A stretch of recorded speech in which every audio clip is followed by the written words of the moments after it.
विद्या, क्या हुआ मुकुंद? यार वो तुलसी कह रहा। यार तुम्हें नींद में भी वही दिखाई देता है क्या? ये कोई वक्त है इस बारे में बात करने का? नहीं यार, मतलब कितना अजीब लगता है वो। अरे अजीब तुम लग रहे हो। रात को भी वही बात लेके बैठ गए। तुम्हें और कोई थॉट नहीं आ रहा है क्या आजकल? नहीं यार, कुछ अटपटा सा है। तो जाओ मुकुंद। विद्या मेरी बात तो सुनो यार, प्लीज। सुबह मैंने माली को बुलाया, वो आके दूसरा पौधा लगा देगा। अभी प्लीज सो जा, मुझे भी सोने दो।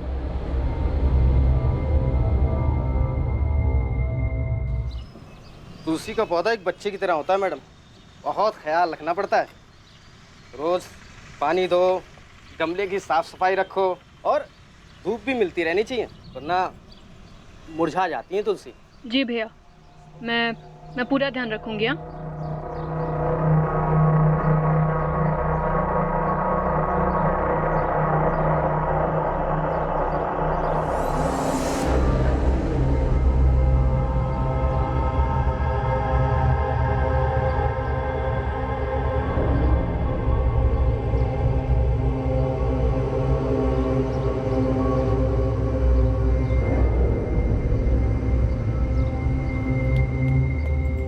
लीजिए मैडम, हो गया।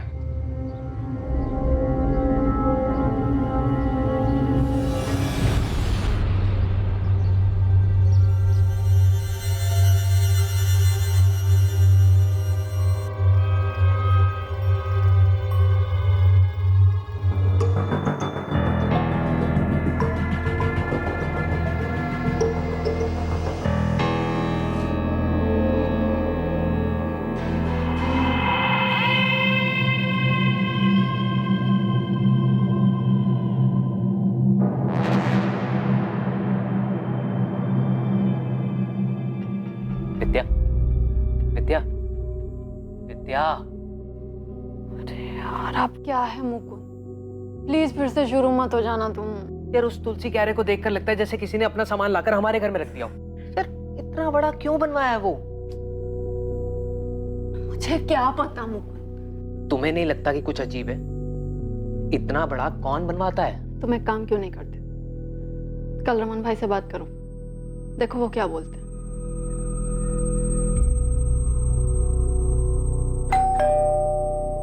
अरे क्या हुआ मुकुंद? अचानक से बुलाया, फोन पे भी कुछ बताया नहीं। कुछ प्रॉब्लम हुआ क्या? नहीं नहीं रमन भाई, कोई प्रॉब्लम नहीं है। आइए ना, अंदर आइए। रमन भाई घर बहुत अच्छा है, सब कुछ ठीक है यहाँ। हाँ हाँ। लेकिन वो बालकनी में। बालकनी में क्या हुआ? आप चलिए ना, मैं दिखाता हूँ आपको। चलो चलो चलो।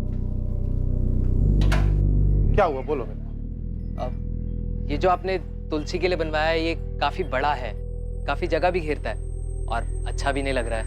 हाँ थोड़ा बड़ा तो है, लेकिन अभी बन गया तो क्या करें बोलो। अगर आप बोले तो हटवा दूं इसे।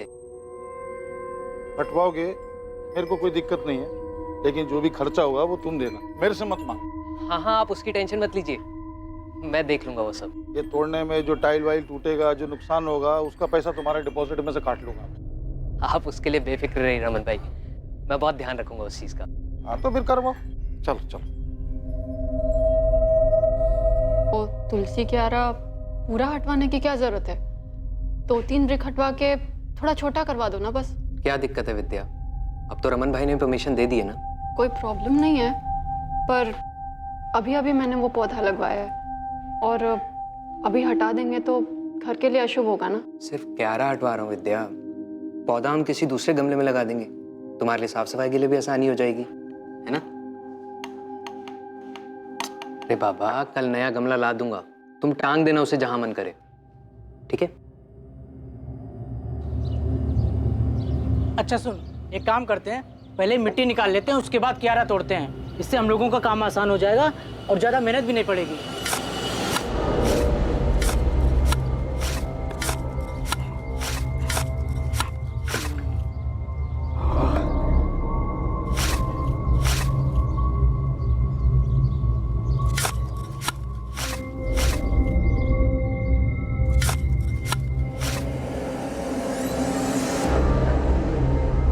अबे ये क्या है? कपड़ा जैसा कुछ है क्या है यार? चल खींच, खींच, राजू खींच। भैया, भाभी, अरे क्या हो गया, क्यों चिल्ला रहे हो? भैया देखो उसमें है क्या अंदर, देखो भाभी देखो।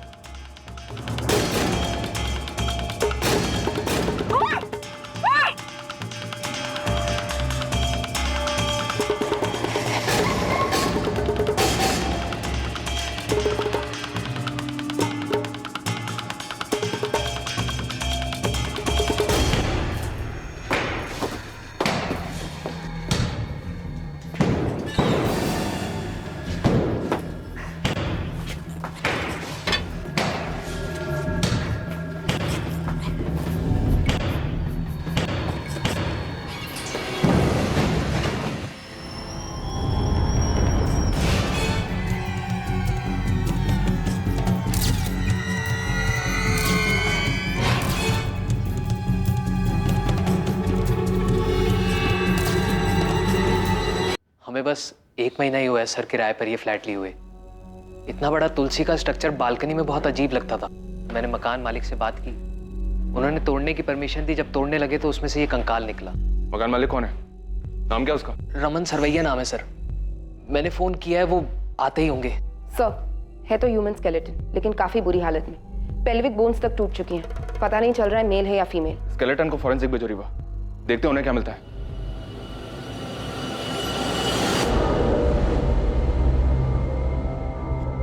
ये कहाँ से लाए तुम लोग?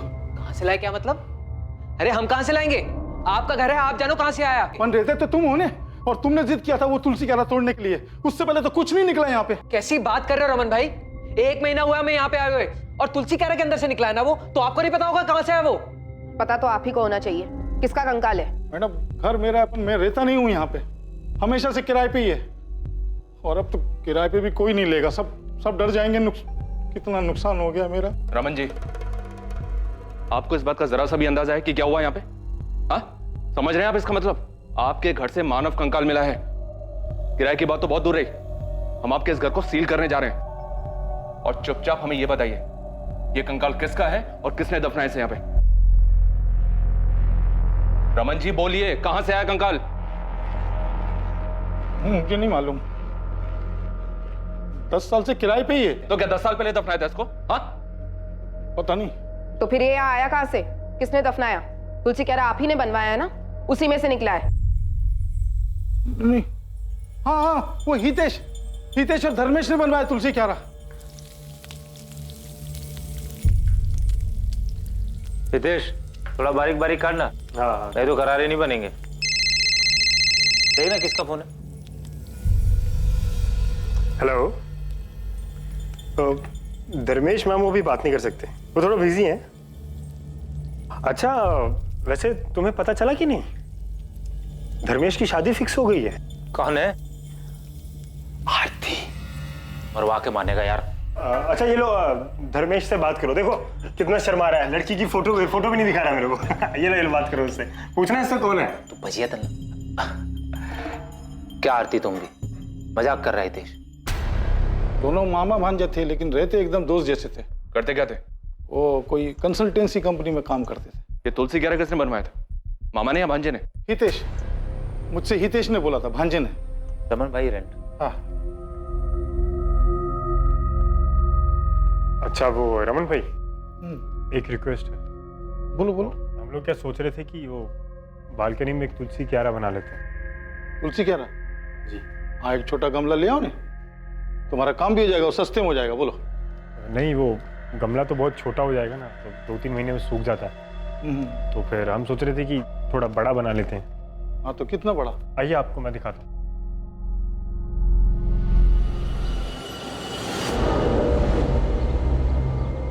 यहाँ पे समझ लो 2 फीट या 3 या 4 फीट। और इतना बड़ा क्यों? अरे रमन भाई बचपन से इसको तुलसी का शौक है, इसके घर में भी तुलसी है। जिद कर रहा था, मैंने कहा रमन भाई से बात कर ले। अपन बोला ना, गमला ले लो, ये तोड़ने ओड़ने का काम बच जाएगा और अच्छा भी नहीं लगेगा इतना बड़ा, बोल रहा हूँ। अरे रमन भाई, आप उसकी बिल्कुल चिंता मत करो, मैं एकदम अच्छे से बनवा दूंगा और पता भी नहीं चलेगा कि बाद में बना है। अरे रमन भाई बनवाने दो। प्लीज रमन भाई। अच्छा सुनो, अगर बनवाना है ना तो अपने खर्चे पे बनाना, मैं दूंगा नहीं पैसा एक भी। हाँ, और नुकसान नहीं होना चाहिए। चलो बनाओ, अगले महीने आता हूँ।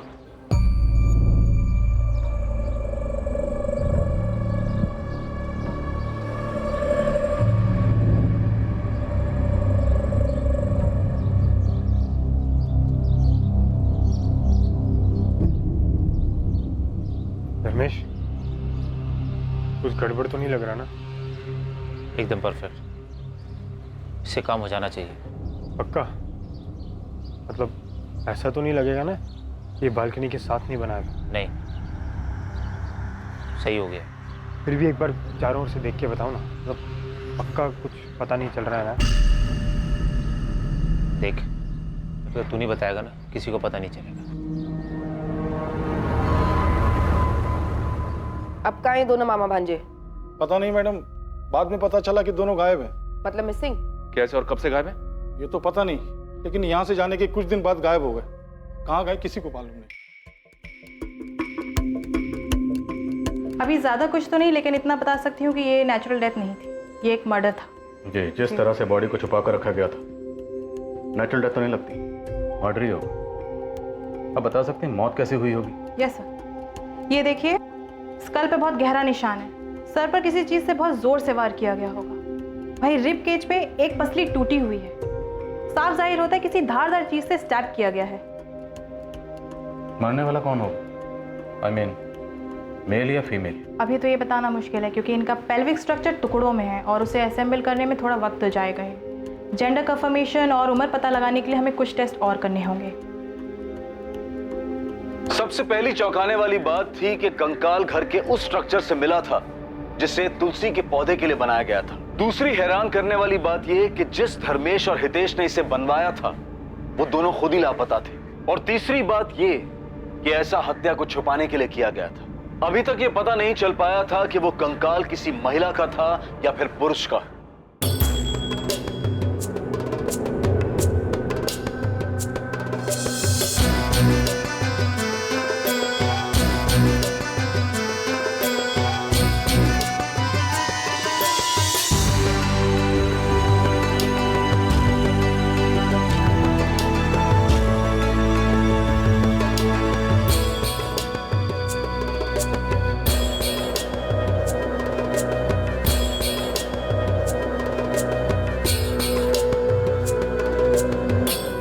कब किया उन दोनों ने?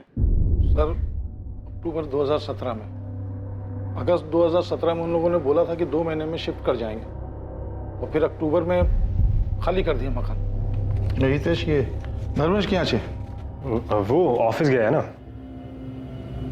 अच्छा रमन भाई, मैं क्या बोल रहा था कि जो हमारा एग्रीमेंट है ना, वो अक्टूबर में खत्म हो रहा है। हाँ, क्यों? नहीं, बस वो हम लोग शिफ्ट करने की सोच रहे थे। क्या अचानक से कोई प्रॉब्लम है? नहीं नहीं, ऐसा कुछ नहीं है, बस हम लोग थोड़ा बड़ा घर देख रहे हैं अभी। सर, अक्टूबर 2017 में जब एग्रीमेंट खत्म हुआ तो उन लोगों ने मकान खाली कर दिया। धर्मेश आया था चाबी देने के लिए। अरे धर्मेश, नमस्ते। नमस्ते, आओ अंदर आओ। अरे धर्मेश, इतनी सुबह सुबह? वो रमन भाई फ्लैट की चाबी देने। हाँ, लेकिन तुम लोग तो शाम को जाने वाले थे ना? हाँ, बस अभी सुबह जाने का प्लान हुआ, सोचा जाना तो है, पूरा दिन आराम करने से अच्छा है अभी निकल लेते। हाँ, अभी आ गए हो तो चाय वाय कुछ पियोगे? नहीं रमन भाई, वो हितेश सामान की गाड़ी के साथ वेट कर रहा है। जा कहाँ रहे हो? अभी तो मैंने और रितेश ने मुंबई जाने का प्लान किया है, देखो क्या होता है। मुंबई सरस है, बहुत कुछ है वहाँ, कुछ ना कुछ हो ही जाता है। अच्छा चलता। तो वो मामा भांजा दोनों मुंबई से मिसिंग हुए? नहीं, ये तो पता नहीं सर, लेकिन खाली करने के 15 दिन बाद नवंबर 2017 में पार्क चौक पुलिस ने मुझे बुलाया था। अब मैं कैसे बताऊं कि हितेश धर्मेश किधर है?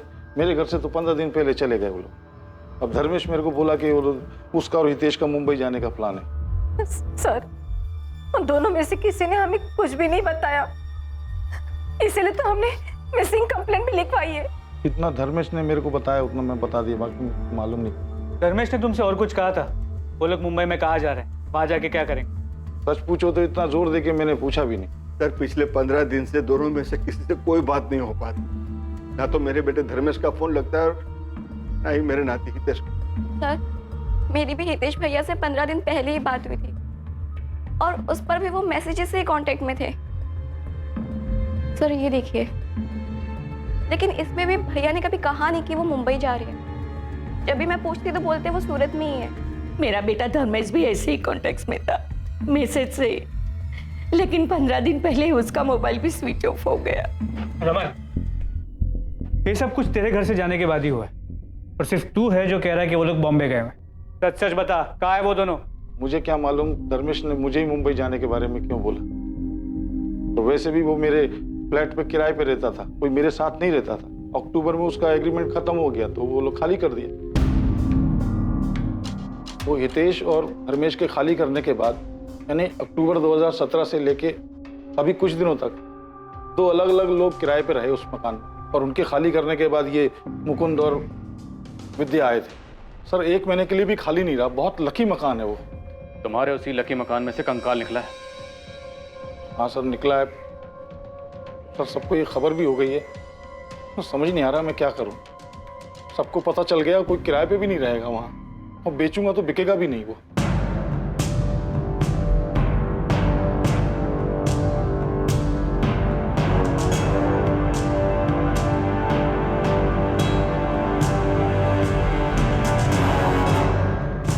प्रॉपर्टी के दाम बढ़ने के साथ ही किराए पर रहने का चलन भी बहुत बढ़ा है। लेकिन क्या आप नए घर में जाने के पहले उस घर की बारीकी से जांच और पड़ताल करते हैं कि वहां पहले कोई अपराध या क्राइम तो नहीं हुआ? पूरा सूरत हैरान है कि ये कंकाल हमेशा से इस घर के अंदर एक तुलसी क्यारा में दबा हुआ उन दोनों किराएदारों की आंखों के सामने ही था, लेकिन उन्हें इस बात का बिल्कुल भी अंदाजा नहीं लग पाया था।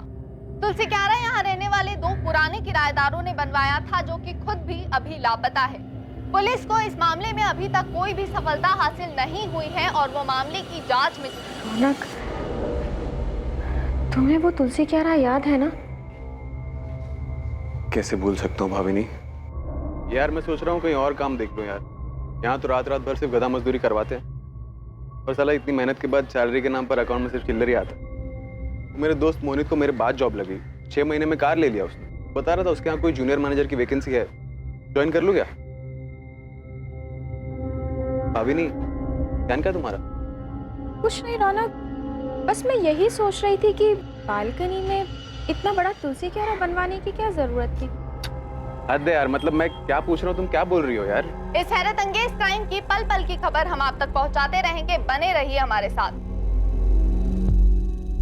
हितेश और धर्मेश के बाद जो किराएदार रहने के लिए आए थे, क्या नाम बताया उनका? वो रौनक और भाविनी सर। अभी कहाँ है? एड्रेस तो नहीं पता सर, लेकिन सूरत में ही है कहीं। फोन नंबर तो होगा? जी।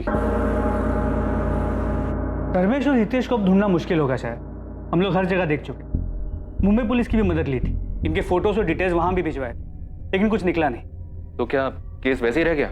और कर भी क्या सकते, किसी करीबी को कोई अंदाजा नहीं, और दोनों की फैमिलीज को कुछ भी नहीं पता।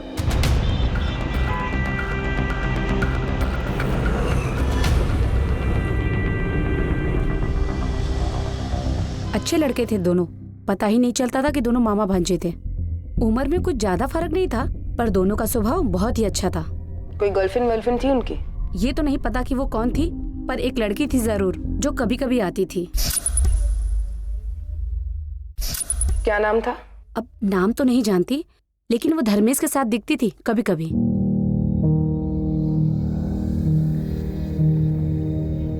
लता बहन कैसे हैं आप? मजा मा धर्मेश, तू कैसा है? एकदम अच्छा। चलो मिलते हैं बाद में। और हाँ, कभी कभी हितेश भी होता था उसके साथ। तो होता ही नहीं है। क्या हो गया लता बहन?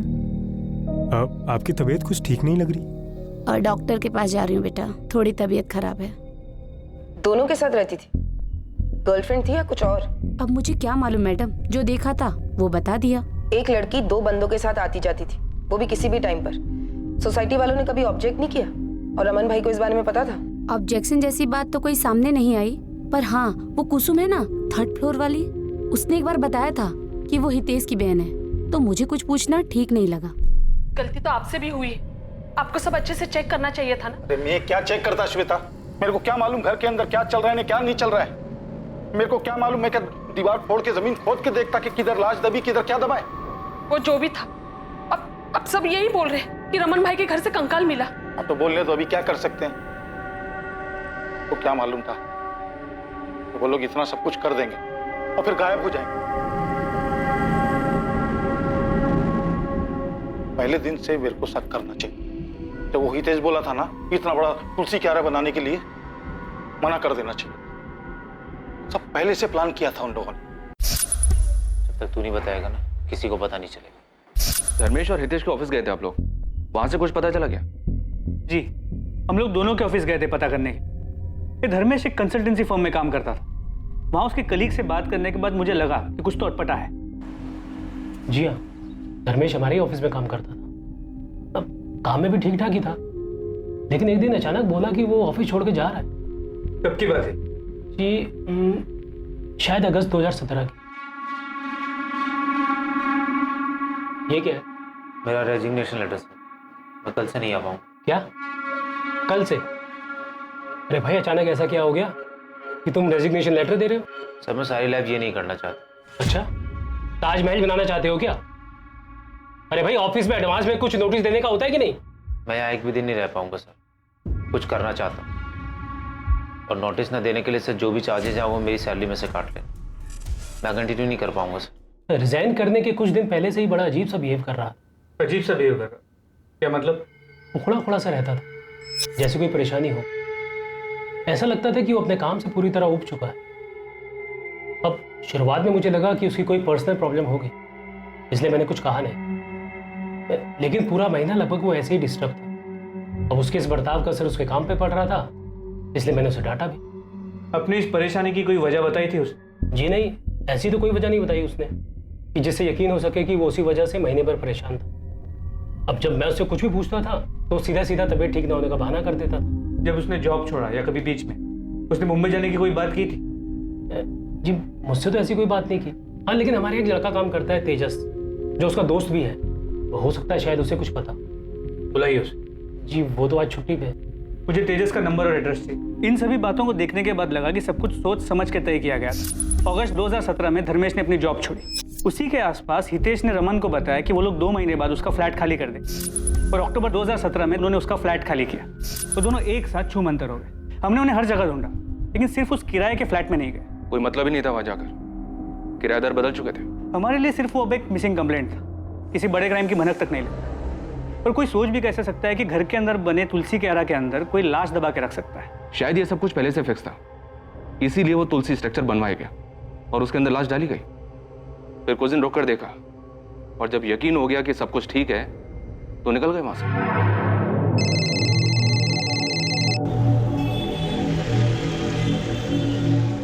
अरे वाह, बोलो। सर धर्मेश और हितेश के एसके अपार्टमेंट वाले पड़ोसियों से बात हुई। पता चला है किसी लड़की का उनके घर आना जाना था। लड़की? कौन थी वो? नाम एड्रेस कुछ पता चला क्या? नहीं, अब तक नहीं सर। ठीक है, पता करो। किसी लड़की के बारे में पता चला था आप लोगों को जो उनके घर आती जाती हो? हाँ, इन्वेस्टिगेशन के दौरान एक आरती चावड़ा का नाम सामने आया था। धर्मेश के दोस्त तेजस ने भी उसके बारे में। धर्मेश और हितेश कहाँ हैं तेजस? सर मुझे नहीं पता सर। सर मेरी दोस्ती तो सिर्फ धर्मेश से थी, हितेश से मेरा कोई लेना देना नहीं है सर। इनफैक्ट नौकरी छोड़ने के बाद उसने मेरा फ़ोन उठाना भी बंद कर दिया, और थोड़े दिन के बाद उसका नंबर भी स्विच ऑफ आने लगा। तेजस तुम ये तो जानते होगे कि ये दोनों लापता है। दोनों की फैमिली ने मिसिंग कंप्लेंट भी फाइल की। हाँ सर, हमारे टीम लीडर सुयश सर ने बताया था मुझे। धर्मेश ने तुम्हें कभी मुंबई जाने के बारे में कुछ बताया था? नहीं सर। ऐसे अचानक से क्यों छोड़ रहा है? तूने मुझे भी नहीं बताया। कोई दूसरी जॉब मिल गई क्या? तो अचानक क्यों छोड़ रहा है? कुछ छुपा रहा है ना तू मुझसे? वो हितेश के साथ मिलके कुछ बड़ा प्लान कर रहा है ना तू? क्या मतलब? क्या कर रहा हूँ मैं? मतलब साफ है, कोई ऐसे जॉब क्यों छोड़ेगा यार? मतलब तुम दोनों मिलके कुछ बड़ा बिजनेस प्लान कर रहे हो। हाँ वो अभी सोच रहा हूँ करने की। कुछ होगा तो बताऊंगा ना तुझे। इसके अलावा कुछ और नोटिस किया था? कोई लड़की वड़की का चक्कर? सर उसने कभी कुछ सामने से बताया नहीं सर। धर्मेश और हितेश के कॉल रिकॉर्ड्स में एक कॉमन नंबर मिला है। इस लड़की आरती का है।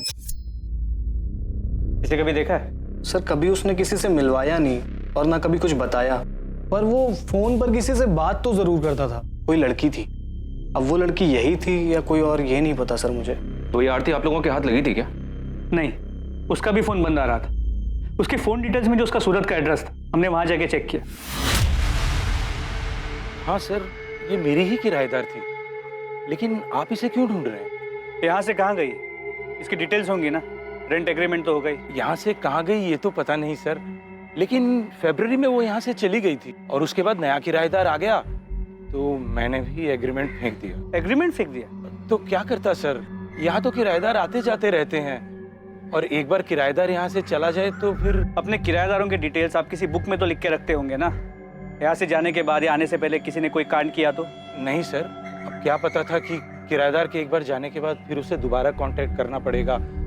लेकिन सर मैं अपने यहाँ सिर्फ शरीफों को ही कमरा किराए पर देता हूँ। शक्ल देखकर बता सकते हो कौन कांड करेगा कौन नहीं? सबसे खतरनाक मर्डर भोली शक्लों वाले लोग करते हैं। आरती ने कोई मर्डर किया है सर? वो हम इन्वेस्टिगेट कर रहे हैं। 2 लड़के गायब हैं और उनकी फैमिलीज ने मिसिंग कंप्लेंट फाइल की। आरती उन्हें जानती थी, पर आरती का भी फोन बंद आ रहा है। ये आरती जॉब कहाँ करती थी? किसी सॉफ्टवेयर कंपनी में HR में थी। उसके बाद भी हमने आरती को ट्रैक करने की कोशिश की। फिर हमें लगा कि शायद उनके रिलेशन के बारे में उनकी फैमिलीज को पता नहीं था। शायद धर्मेश आरती को लेकर भाग गया था और हितेश ने उनकी मदद की, लेकिन आगे की इन्वेस्टिगेशन में ऐसा कोई लिंक सामने नहीं आया। और ये हितेश जहाँ काम करता था वहां से कुछ पता चला? हितेश एक टूर्स एंड ट्रेवल्स की कंपनी में काम करता था। हितेश वो तो गजब का धोखेबाज निकला सर। अगस्त 2017 को सैलरी निकाला मेरे पास, और उसके बाद तो उसने दर्शन ही नहीं दिया। कितना फोन किया मैंने, पर लड़का बात करने तक को राजी नहीं। उसके बाद कभी उससे कांटेक्ट हुआ? बस सर एक मैसेज किया था उसने, जगन भाई मैं काम छोड़ रहा हूँ, दूसरा काम पकड़ लिया है। अब मैं उसको क्या बोलता सर? शिरडी का 2 टूर सर पर था जो इस हितेश के भरोसे बुक किया था मैंने, लेकिन वो साला तो टांग दे गया ना।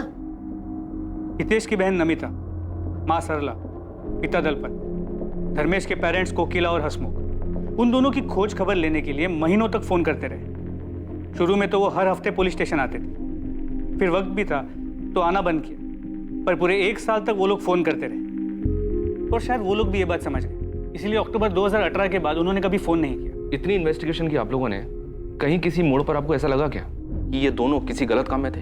सुनील, ऑफ द रिकॉर्ड कहूँ तो एक पल के लिए लगा था कि इन लोगों ने ऐसा ही कोई क्राइम किया है और इसीलिए भाग रहे हैं, लेकिन ये प्रूव करने के लिए हमारे पास कोई भी सुराग नहीं था, और फिर हम दूसरे केसेस में बिजी हो गए। लेकिन हमें कभी भी ऐसा नहीं लगा था कि इन्होंने उस किराए के फ्लैट में इतना बड़ा कांड करके लाश को दफन किया।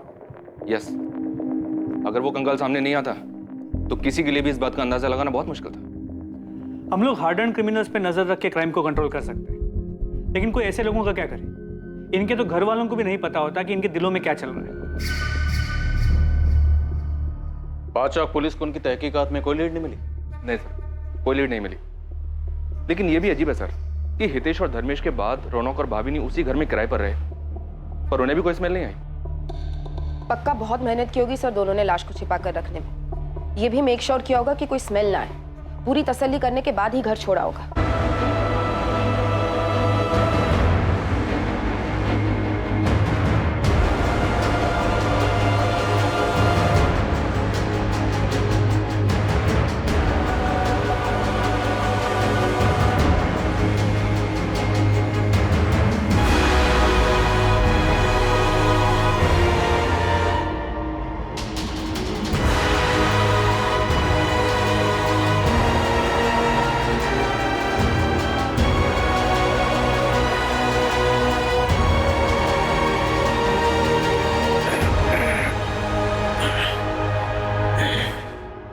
धर्मेश, ऐसे तो कुछ नहीं होगा, हमें ध्यान देना होगा कहीं कोई बदबू ना आए। हाँ हितेश, हमें समय समय पे चेक करना होगा। अगर पड़ोसियों को बदबू आ गई ना, हम फंस जाएंगे। ये आरती भी हमारे लिए पहेली बनी हुई है। रुपेश, कहीं वो कंकाल आरती का तो नहीं?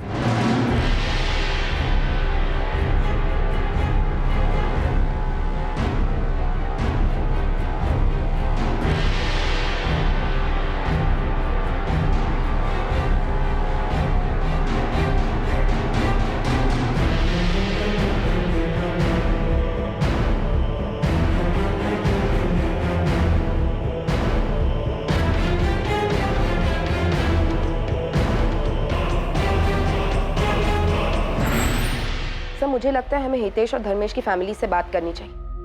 पुलिस से अचानक कांटेक्ट बंद हो गया उनका। कहीं ऐसा तो नहीं कि उनके बेटों ने उन्हें कांटेक्ट कर लिया हो? ठीक है, आप अकेले निकलो, बिना बताए उनके घर पहुंचो, देखते हैं क्या हाथ लगता है। सर एक बार ये रौनक और भावनी से भी बात करें क्या? अक्टूबर 2017 से मई 2019 तक तकरीबन 2 साल ये दोनों उसी घर में रहे। उनके बाद मुकुंद और विद्या आए जून में। रौनक और भावनी से पूछते हैं सर, क्या उन्हें कभी कोई स्मेल नहीं आई? बुलाओ उन दोनों को भी, उनके पास भी कोई ना कोई कहानी तो होगी सुनाने के लिए। इस हत्याकांड में शक की सुई अब हितेश और धर्मेश पर थी। और अभी तक पुलिस को इसका भी कोई अंदाजा नहीं था कि मरने वाले की पहचान क्या थी। वो सिर्फ अंदाजा लगा रहे थे कि विक्टिम शायद आरती थी, जिसे दोनों ही सस्पेक्ट जानते थे। लेकिन उसकी हत्या क्यों हुई थी, इसकी भी अभी तक कोई वजह सामने नहीं आ पाई थी। क्या वाकई में पुलिस का यह अंदाजा सही था? क्या सच में ऐसा ही हुआ था, या कहानी में कोई तीसरा एंगल भी था जिसमें न मारने वाले का पता था और न मरने वाले का?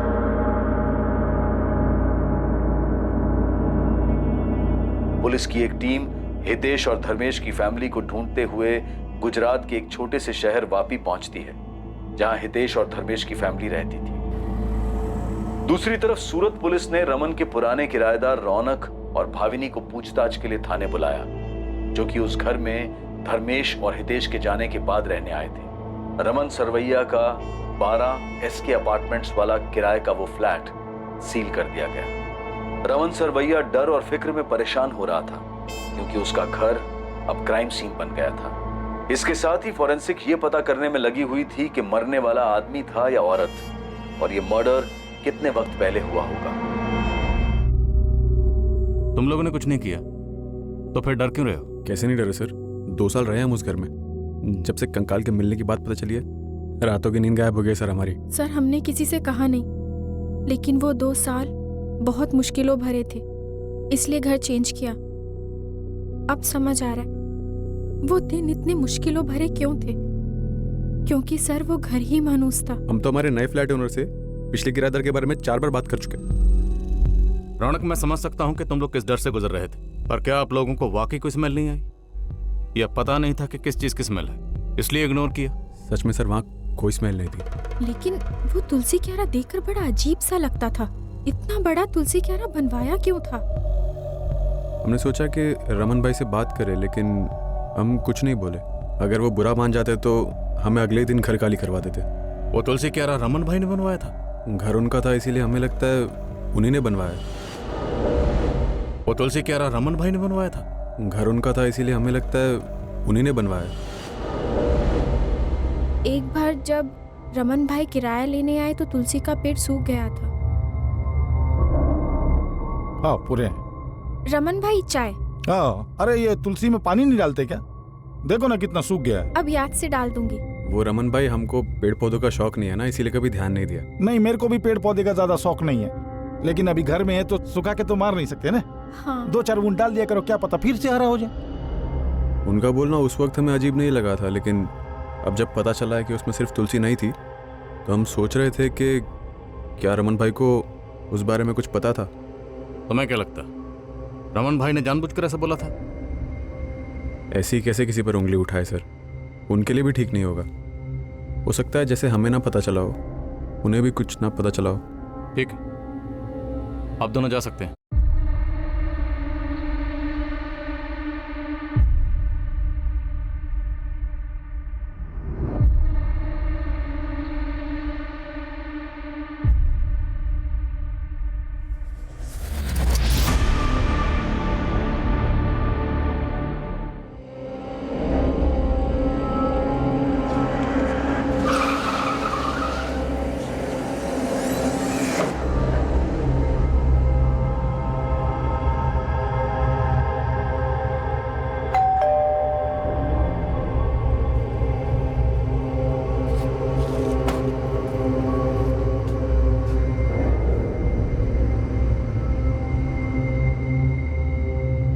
वो दोनों जिस घर में रहते थे वहां से कंकाल मिला हमें। उस घर में तुलसी क्यारा, धर्मेश और हितेश नहीं बनवाया था। कंकाल मतलब हड़पिंजर? हाँ, लाश छिपाई है उन्होंने, जो कंकाल बनकर अब सामने आई है। हमें शक है कि दोनों ने मिलकर मर्डर किया है, इसीलिए 2 सालों से फरार हैं। क्या बोल रही है मैडम आप? एक तो आप उन दोनों का पता नहीं लगा पा रही है, और ऊपर से इस तरह का बेकार इल्जाम लगा रही है उन पर। देखो, बेवजह नाम मत घसीटो दोनों का। कोई सबूत है या बस ऐसे ही तुम्हारे वादों की तरह तुम्हारे दावे भी खोखले, हवा हवाई? इसलिए तो आए हम लोग यहाँ पे। बस एक बार वो दोनों हाथ लग जाएं, वो खुद आप लोगों को बता देंगे। फिलहाल आप लोग हमें बताइए कि वो दोनों कहाँ हैं। हम कैसे बताएं मैम? जाके अपनी पुलिस से पूछिए ना। हमने तो मिसिंग कंप्लेंट दर्ज करवाई थी दोनों की, तब तो आपको कुछ नहीं मिला था। साथ मत दीजिए उनका, मर्डर हुआ है यहाँ प्लान तरीके से। मान लीजिए हमारे बच्चों ने ऐसा कुछ किया हो जो कि हो नहीं सकता, चलिए एक बार के लिए मान लेते और ये भी मान लेते हैं कि हमें पता था, तो फिर हम पुलिस स्टेशन में मिसिंग कंप्लेंट करवाने क्यों जाते? एक लड़की के बारे में पता चला हमें जिसका उनके घर पे आना जाना था। आरती नाम है उसका, धर्मेश की गर्लफ्रेंड थी। कुछ पता है आप लोगों को उसके बारे में? सच में हमें कुछ नहीं पता, उन दोनों ने हमें कुछ भी नहीं बताया था। इससे पहले जो पुलिस आई थी ना, उन्हें भी हमने ये सारी बातें बता दी थी। मैम, पहले वाली पुलिस को भी आरती के नाम के अलावा उसके बारे में कुछ नहीं पता था। और एक बात, आपके आंगन में जो तुलसी का पौधा है हितेश को पसंद था क्या? हाँ मैडम, उसे रोज सुबह तुलसी के पत्ते खाने की आदत थी। आप दोनों एक बात याद रखिए, धर्मेश और हितेश अपराध करके भागे हुए मुजरिम हैं। उन दोनों में से किसी को भी छुपाना अपराध करने जैसा ही है। तो अगर कुछ भी पता चले तो आप लोग हमें इन्फॉर्म करेंगे तुरंत।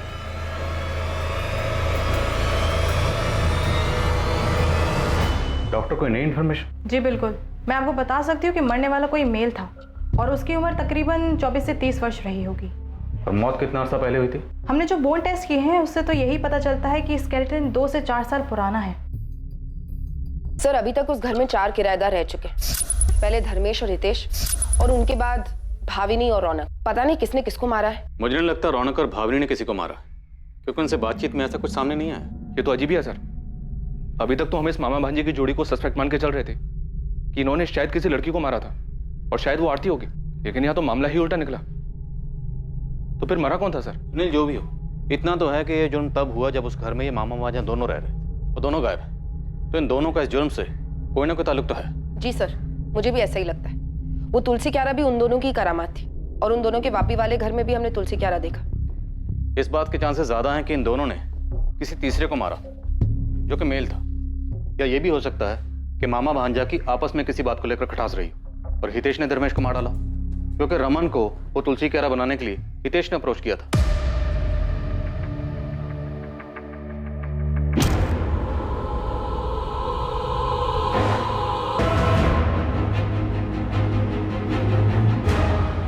दोनों ना से ही कोई एक तो पकड़ में आए जो हमें सच बता सके कि असल में वहां हुआ क्या, या फिर हमें ये आरती मिल जाए।